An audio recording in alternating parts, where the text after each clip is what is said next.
Welcome to the Two Disabled Dudes podcast. We believe life is about how we react.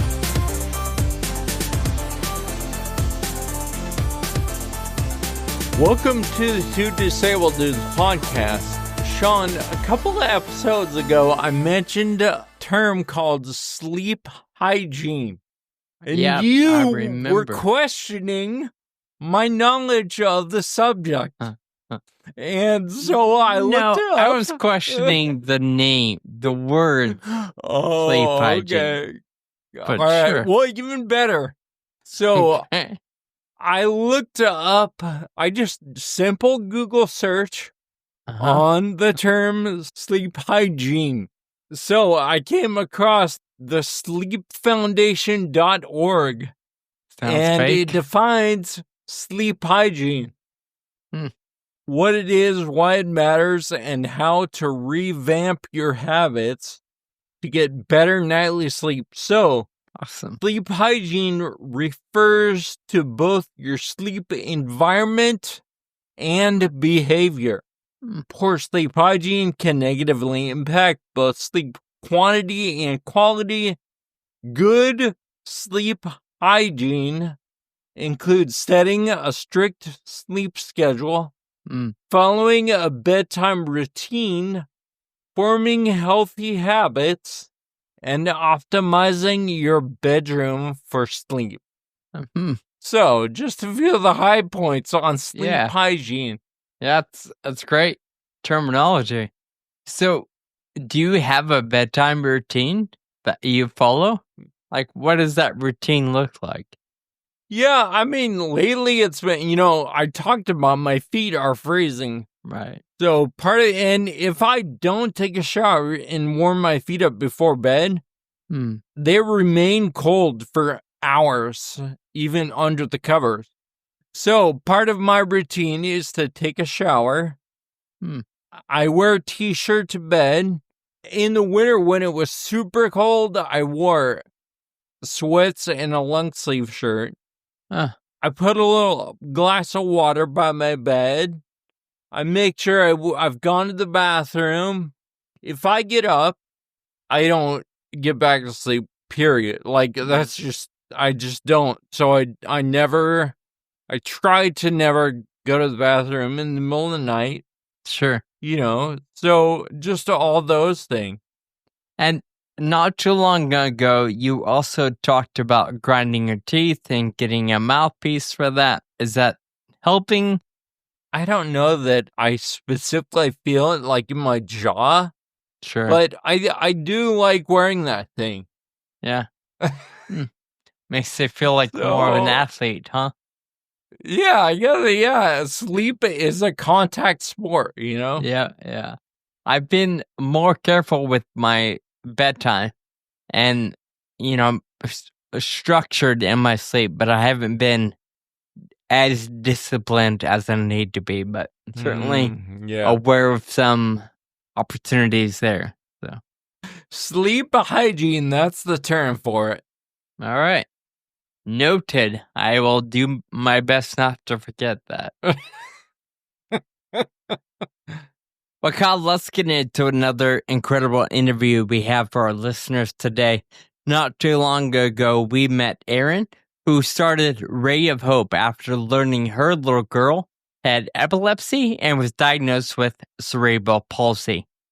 And in the midst of raising her little one and not really knowing what life was going to be like on their rare journey, she began learning how common epilepsy can be amongst children and was hearing stories of neighbors and friends and one or two different connections also getting similar diagnoses.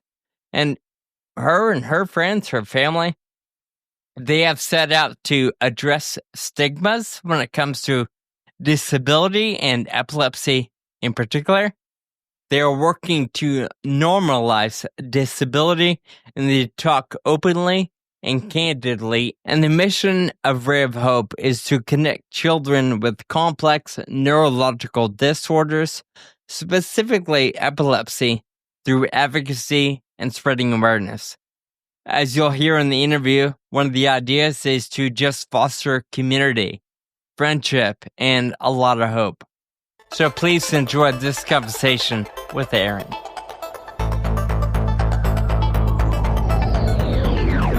Erin, thanks so much for sitting down with us today. We're meeting another friend we've got acquainted with through Effie Parks, the host at Once Upon a Gene. I told her, hey, I'm going to be in Philly. Who do I sit down with? And you were one of the ones that she recommended we connect with. So, Erin, thanks for joining us today. Thanks for having me today. I'm so glad that Effie connected us. And we're glad you're here. Can you tell us and our listeners a little bit of the background? Why are you here today? What's your connection to Rae?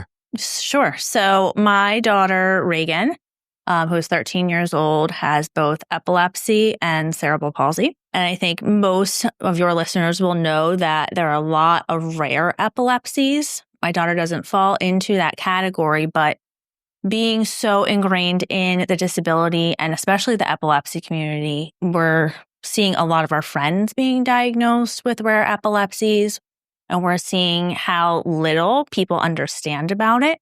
So we've taken the time to kind of break the stigma around all of these, around epilepsy, around disability.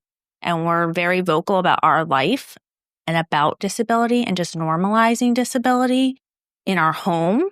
And then with everyone we meet, we're not afraid to talk about it. And I think it's really important that everyone else continues to do so that we continue to normalize disability every day. Yeah. So you talk about stigma. What are maybe one or two specific things that are part of that stigma that people don't understand or maybe overreact to? Or Sure. One time in particular, really early on when my daughter was very young, so very early on in our journey, she was denied from a preschool. And I thought, this can't be possible, right? Like this little girl has epilepsy, so she has seizures now and then. She has CP, so her gait's a little different, and it takes her a little bit of time, to get around. But she's just a 2-year-old kid, just like every other 2-year-old kid. Yeah. And it was kind of like, nope, she can't come here. We can't handle this. So there's a lot of, I think, that, right? Like, why can't you handle it? Are you willing to learn about it to see how you could make these changes? So that's been really tough for us. Mm-hmm. And as she's gotten older and into like these teen years, it's been more challenging, to be quite honest. When she was little, it was like we were kind of in this bubble, and it's, everybody's a little bit more inclusive in elementary school. But middle school has been a challenge because we're watching as these kids have these ideas of, what she can and cannot do. Mm-hmm. And she's trying to kind of break that, like, hey, I like Taylor Swift just like you. I like the Eagles just like you. Just because I have a disability, don't count me out. Right. Kind of thing. Yeah. Yeah. We were just talking about it.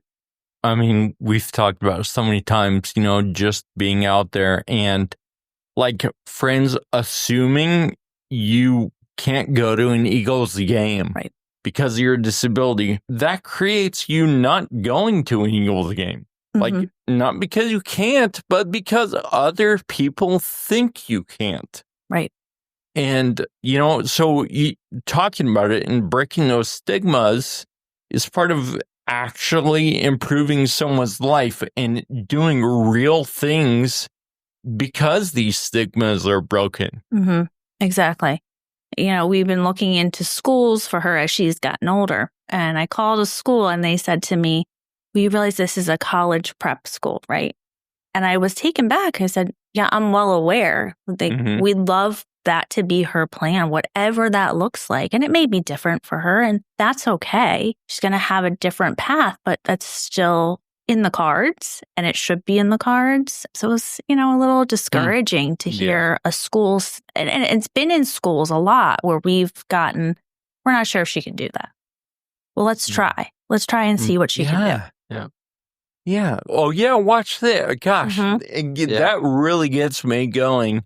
I feel like that's what's driven me a lot in my rare disease life is is understanding that people don't think I can. And I love saying, oh, yeah, watch this. Kind of like, yeah, my daughter is going to be able to keep up this school. Like you, if you just give her a chance, you'll see that she's going to kick butt. Right.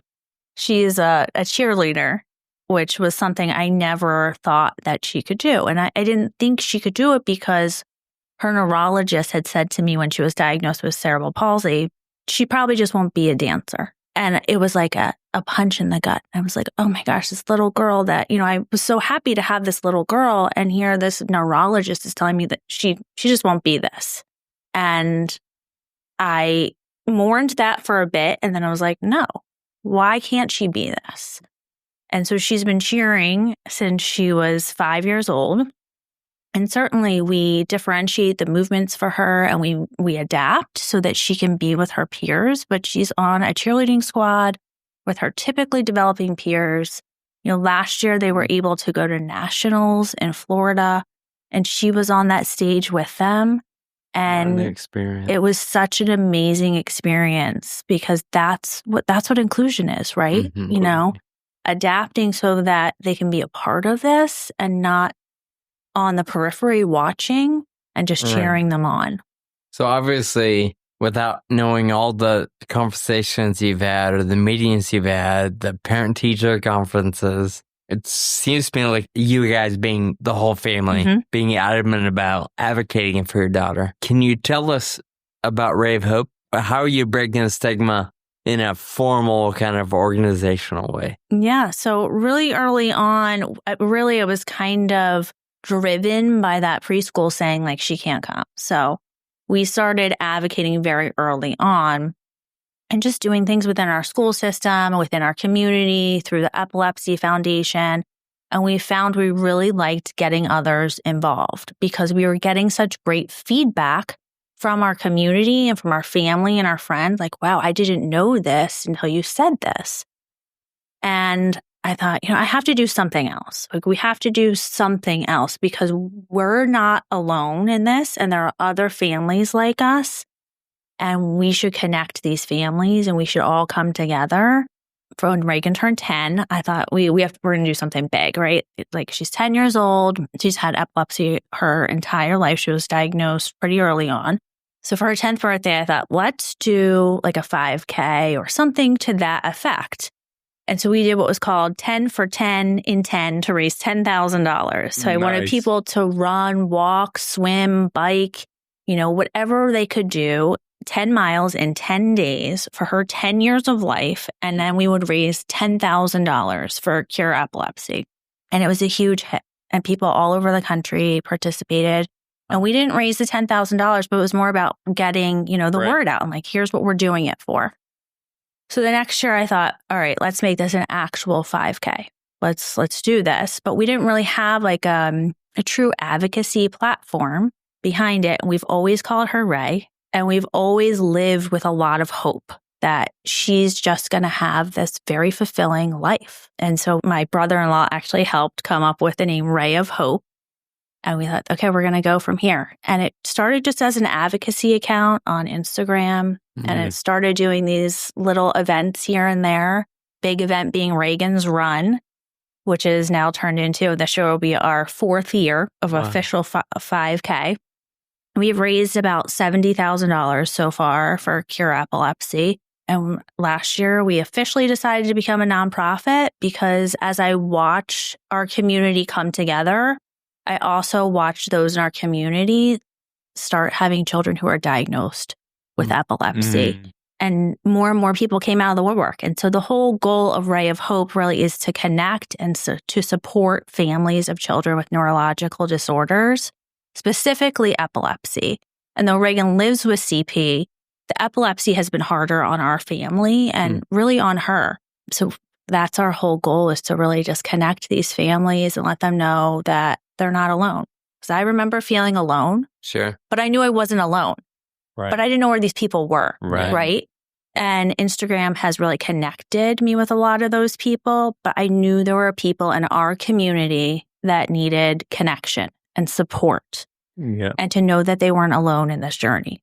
Yeah, there's an image that I think of sometimes, like two families literally next door to each other, suffering because they don't have community, but they don't know each other exists, right? Or they don't know that there's that connection, that specific thing, until an organization or a movement like Rae of Hope comes in and is like, all right, here's our challenges. We're going to put them out there, and we're looking for other people with the similar challenges because we know we're stronger together. And then all of a sudden, those two families aren't suffering separately anymore, and they've found community. I think that we've talked about it a lot, that community building is a huge part of just life. I mean, not even if you have a rare disease or epilepsy or any of these conditions, but I mean, we just need to be together and tackle the challenges together, right? And I love that Rae of Hope is doing that. Yeah, you talk about how you think about these two houses next to each other. It's odd that the people who actually live down the street from us were going through the same thing. Yeah. And our neighbors were the ones who connected us. And so, you have to talk to each other. You're both going through this. So it was that close. It hit home that close that it was literally my neighbors or a kid in Reagan's school or someone that I grew up with as a child. So I was watching all this and thinking no, I mean, I was alone early on because it was, 2011 and Instagram wasn't what it is today then.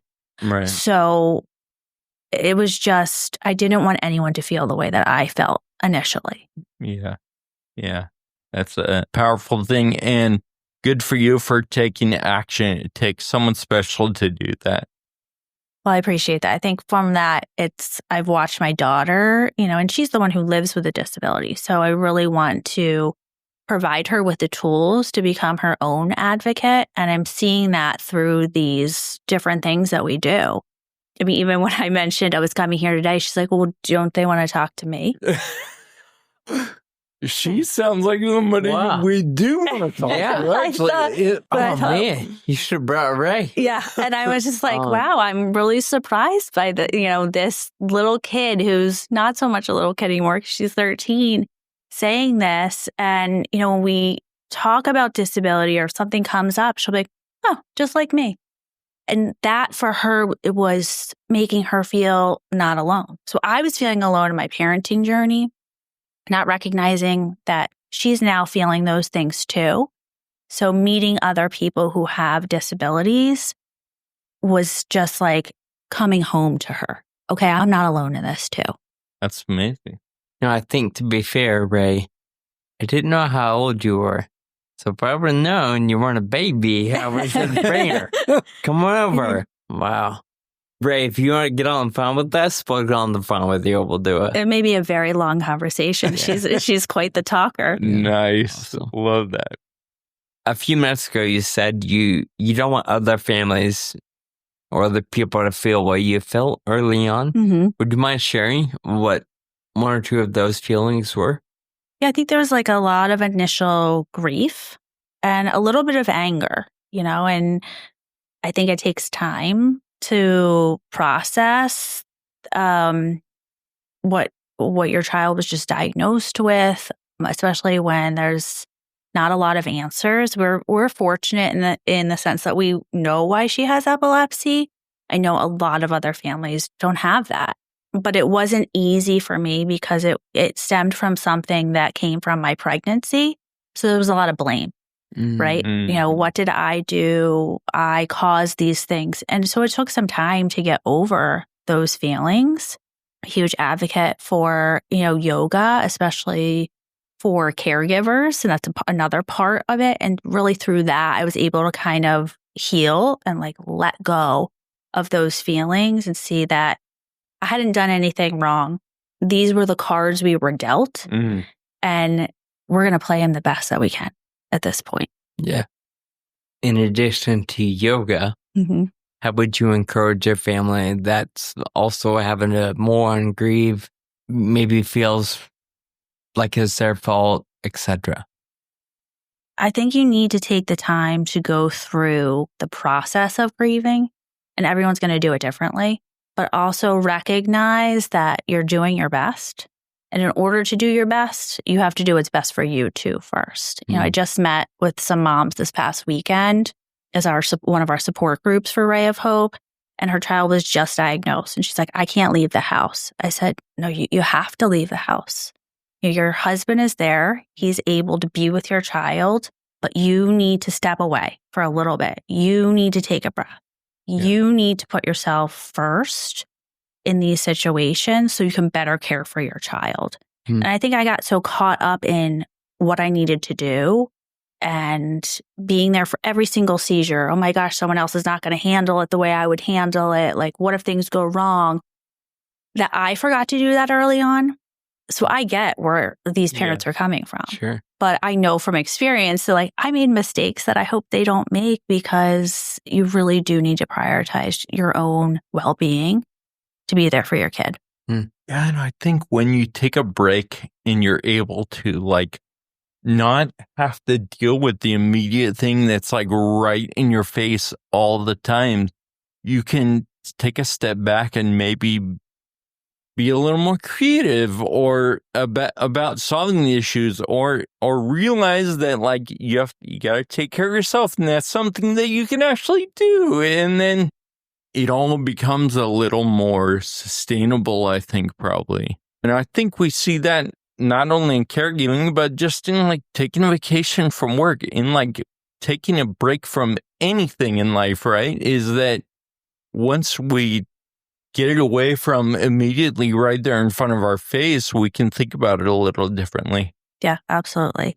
You know, it's always nice to step away and regroup and kind of also pat yourself on the back, right? Like, okay, I am doing a good job here. Like, my kid is thriving right now, and I never thought we would get to this place ever, you know? So you get so caught up in what's going on, and you forget that, you know, like my kid is happy and laughing and enjoying life. And that's really all I can ask for. Yeah. What are some of the simple things that make your daughter laugh? Well, she's a funny person herself. So I love the fact that she laughs at herself. Yeah. But she really enjoys the smallest things in life. And I think that's what I've taken from her over the years is she's been dealt this hand, and some people it would just knock them down. She doesn't feel that way. So, you know, the simplest thing is like going away to the Jersey Shore is like this huge deal to her. You know, sitting on the beach. She absolutely loves the Philadelphia Eagles. Them going to the Super Bowl is a huge deal to her. Like, just to sit and watch the Eagles, and, you know, those things bring her joy. Cheerleading has brought her so much joy. And I honestly worried if it would. I was like, is she going to compare herself to her peers while she's out there? And we've had those moments. Yeah. But overall, she's like, this is the best thing I've ever done for myself. Wow. That's cool. When this comes out, she's either going to be really, really elated or really disappointed, because the Eagles either won or lost. Yes, so. yes. At this point, we're not sure. Right. No, we're not sure. The last time they went to the Super Bowl and won, I remember it being the best and the worst day, because they won the Super Bowl, but she missed it because she had a seizure. And I remember sitting in bed as they were, you know, as they won, and thinking she would love this, but she had a seizure and she was sleeping, and it was such a mix of emotions. Like, I've waited for this as a lifelong Philadelphia Eagles fan, like my whole life. But yet it was just like tainted by this moment. So we're very hopeful that she gets that moment back. Yeah. How did she react to that when she realized what had gone down and she missed it? She was little at the time. And the next day we told her what happened, and she was just excited. Oh, so that's wonderful. You know, that's all I can really take is like, she understands, like she knows when she's going to have a seizure. I think that's comforting and hard at the same time. So in the moment, she was very upset, like leading up to that seizure. But the next day, she was kind of like, well, this is amazing. It made the day better. Yeah. Wow. Cool. She sounds like a pretty grounded and like she's got a level head on her shoulders, you know? Yeah, I like to think so. Yeah. She is 13, though, so we never know. Sure. Teenage girls. Aren't they the worst, supposedly? Or I don't know. Do you have other kids? Just Reagan. Okay. Yep. Very cool. So what's next for Rae of Hope? So we've just launched our parent support groups in conjunction with Nemours Children's Health, which is right here in the Philadelphia area. They also have locations in Florida. Our neurologist has been so amazing, and she really encouraged that and has said, this is what our community needs. Will you do this with your organization? So we've just launched that. We had our first meeting this past weekend. So we hope to do a parent support group probably once a month, once every other month, and they'll look different. There'll be coffee meetups or kind of like respite for parents, caregiver yoga and things like that. But this year will be our 4th annual Reagan's Run, which we hold every year in Wayne, Pennsylvania. And we're just... What time of year? In September. Okay. It's always been in September. It also aligns with actually when Reagan was diagnosed with both epilepsy and CP. So I kind of look at it as a way to celebrate her. And we've grown the event. So we've had upwards of 450 people at it. Wow. We've got runners and walkers and, teams of people who come to celebrate their epilepsy warrior or, bring their whole family. So it's been really nice. So the parent support groups, in person or virtual or a mix of both? It's going to be a mix of both. The first one was in person. So it was just right in our hometown of Paoli. And it was really nice. We had about 6 parents come. And then we hope to expand it virtually so that we can reach the Nemours patients in Florida as well. 6 might sound like a small number in one room. But those 6 people end up going back to their neighborhoods and their extended families and their churches and their Cub Scouts and whatever they're involved in. 6 is no laughing matter. That's really exciting. Yeah, I'm sure it's only going to grow. And that's what I hope. It was nice to just talk, and we all have different experiences. And, 2 of those parents, their kids have rare epilepsy. So for them to be able to connect with each other was amazing. 2 of those parents, their kids were diagnosed at 14 years old. Reagan was having seizures very early on. I fully believe that we are missing them because nobody really hands you a book and says, like, this is what a seizure looks like, unless it's a tonic-clonic seizure that we see on, television. So I think she was having seizures long before she was diagnosed. So I was kind of, I guess, the old one in the group in the terms of like knowing, what it's like a whole life. Our whole life has been like this. So it was nice to see the parents who have similarities be able to connect with someone else.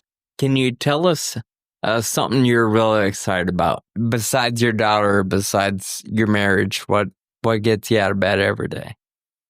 Well, that's a good question. I don't think I was prepared for that one. Well, I am now in my mid-40s. I can't believe I said that out loud. But life just changes. Like you just don't care as much, I guess, about what others think, right? And you're just more in tune with yourself. So I think I'm excited about what life looks like when you're just in that place of acceptance.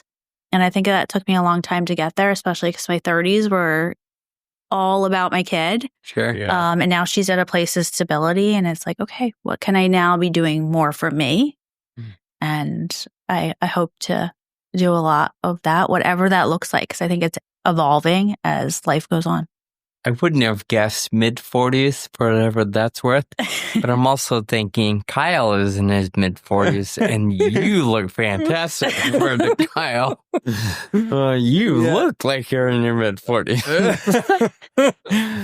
I did hear a celebrity, Drew Barrymore. She is about to turn 50. Yes, I think so. She was on Stephen Colbert, who I love the late night show or whatever it's called, late show. I don't even know. Anyway, she had said, somebody told her something about the 50 efforts. Because once you turn 50, you don't care about anybody else's opinion. It's like, F it. I'm going to do what I want to do. That sounds like you're saying that even though you're in your mid-40s, you're a little ahead of the game, and that's fine. But I think you make a good point. The older you get, the less concerned we are about other people's opinions. Yeah, I think that shows too in like my advocacy. Like I'm not as afraid to talk about it. Mm-hmm. And I hope that's passing down to my daughter. And I think it is. But yeah, I mean, just have to keep the conversation going. And now I'm just, not afraid. I'll talk about it with anybody. I would guess she's not afraid. I mean, she's not she wanted either. to come here Yeah, today. exactly. Yeah. Yes. She was like, where's my microphone? Yeah. And it also sounds like you put in a lot of work in your 30s to understand your situation and get control of it as much as we all can get any control of life. Right. And that gives you the opportunity now to take a step back and be like, all right, what do I want to do? I know how to I know how to like stabilize and get control. And now I can do what I want to do. And that's wonderful. Yeah, it does. It feels nice because it was, you're like in flight or fight mode all the time when you have a kid who has epilepsy. You don't know when the next seizure is going to come. There were periods where she was so unstable. So looking back on my 30s, I'm like, it was all that, right? Mm-hmm. And we've gotten to this place where we're in a place of stability, and I don't take it for granted at all because I know what the other side looks like. And I think that also gives me a bit of reality check, right? Like this could happen again, but I think we'd be more prepared because we've been there before. Erin, thanks so much for hanging out with us today. Thanks for having me. Telling us a bit about your family and Rae of Hope and what you guys are doing there. We're honored to be connected to you. Well, this was awesome. So thank you so much. Thank you.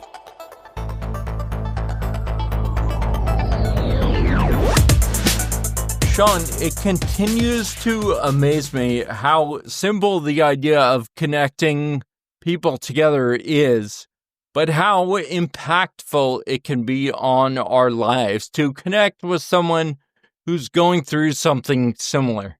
Yeah, knowing you're not alone is probably the biggest emotional and psychological barrier I would argue most of us face on the rare disease journey.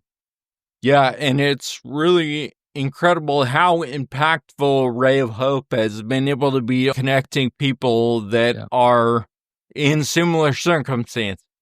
Yeah, there's certainly a lot of organizations that cater to patient engagement, but I also realize that every single one of them has a place, right? Whether you're one of 10 or one of 5 or one of 100, everybody connects differently with their different groups. And I'm really thankful to know of Rae of Hope and to now be connected with them as well. Kyle, like we do in every episode, we close out with a note of gratitude, our thank you notes. We both believe in the power of gratitude in terms of helping to keep us grounded and realizing that life isn't all doom and gloom. So who is your thank you note going out to today?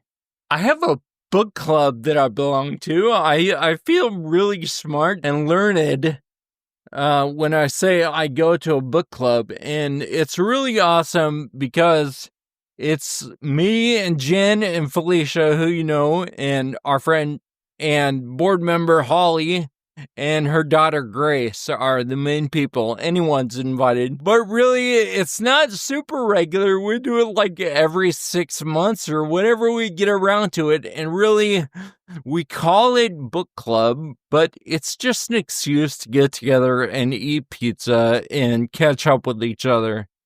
So we had it last week, and it was really great. We hadn't had it in quite a while, but it was really nice to connect with everybody. So thank you to Holly and Grace.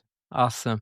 So is that book club something, do you guys discuss the same books or you just talk about what you're all reading? That's a good point. No, we actually discussed the same book. Okay. I hadn't read all that much of it when we had book club, so I was just curious because he said you only meet every 4, 5, 6 months or whatever you said. Like, I would forget what book we're on if that were the case for me. Some of us, it takes 6 months to finish a book. Yep. All right. I'm with you. Hey, I'm saying thank you to my buddy Lucas, who I believe you've met. He's ridden with us, and he's been a friend of mine since living in Germany. We've stayed in touch over the years, and he's one of those guys that are setting out to climb the Nissan stairway with me. And there has been a slight change of plans, and as soon as he got the notice, he called me, and we were able to catch up for 20 or 30 minutes and just game plan and brainstorm how we're going to tackle this ridiculous stairway. So I'm grateful for Lucas's friendship and the connections that we've shared over probably 20 years now. So thank you, Luke. And thank you to Erin for joining us today and sharing the impact that she and Rae and her whole family and community are having. You can check out our show notes for a link to Rae of Hope. Please share this episode if you like what you're hearing. Give us a 5-star review. That's what we'd like you to do. 5 stars. We look forward to talking at you again next week. Until then, keep living with urgency. Thank you for listening to the Two Disabled Dudes podcast. This show is possible with your support. Visit twodisableddudes.com to stay connected. Find us on Facebook and Instagram. And be sure to subscribe on your favorite podcast player.